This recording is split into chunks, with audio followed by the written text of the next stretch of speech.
नमस्कार. आपल्या सगळ्यांचे सोशल महाराष्ट्र न्यूज चॅनलमध्ये हार्दिक स्वागत. चला वळूया तर एका नवीन बातमीकडे. आजची बातमी. धुळे शहरातील कृषी मित्र प्रतिष्ठानतर्फे दरवर्षी गणेश उत्सवात विविध सामाजिक उपक्रम राबविण्यात येत असतात. यावर्षी देखील कृषी मित्र प्रतिष्ठानच्या वतीने शहरातील पारोळा रोडवरील कृषी सेवा केंद्रात महारक्तदान शिबिराचे आयोजन करण्यात आले होते. शहरातील रक्ताचा तुटवडा लक्षात घेता रक्तदानाने इतरांचे प्राण वाचतील या हेतूने रक्तदान शिबिराचे आयोजन करण्यात आले होते.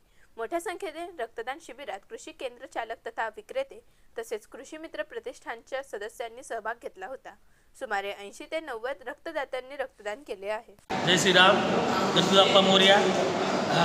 कृषी विपणन संघटना व कृषी मित्र प्रतिष्ठान धुळे यांच्या माध्यमातून आम्ही आज रक्तदान शिबिर इथे आयोजित केले आहे.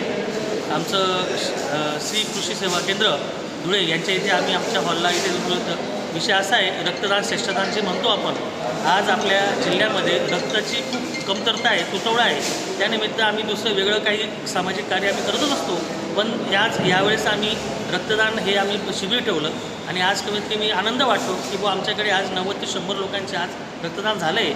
आम्ही एक छोटं मोमेंट म्हणून त्यांना आम्ही काहीतरी वस्तू देतोच आणि असंच सामाजिक कार्य आम्ही पुढेसुद्धा करत राहू. हो, असंच पाठिंबा आमचे सर्व मित्रमंडळी जे आहेत त्यांनी आम्हाला द्यावं. त्याच्यापेक्षा धन्यवाद. जय श्रीराम.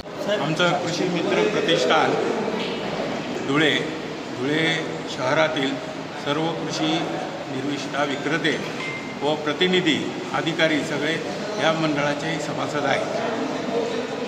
यावर्षी आम्ही गणेश उत्सवानिमित्त रक्तदान शिबिर आयोजित केले.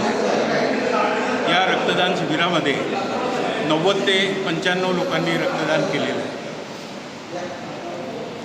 वेगळे सांस्कृतिक कार्यक्रम सुद्धा आम्ही आयोजित केलेले आहेत. बातमी आवडल्यास चॅनलला लाईक व सबस्क्राईब करा व दररोज अशा नवनवीन बातम्या पाहण्यासाठी चॅनलला फॉलो करा. धन्यवाद.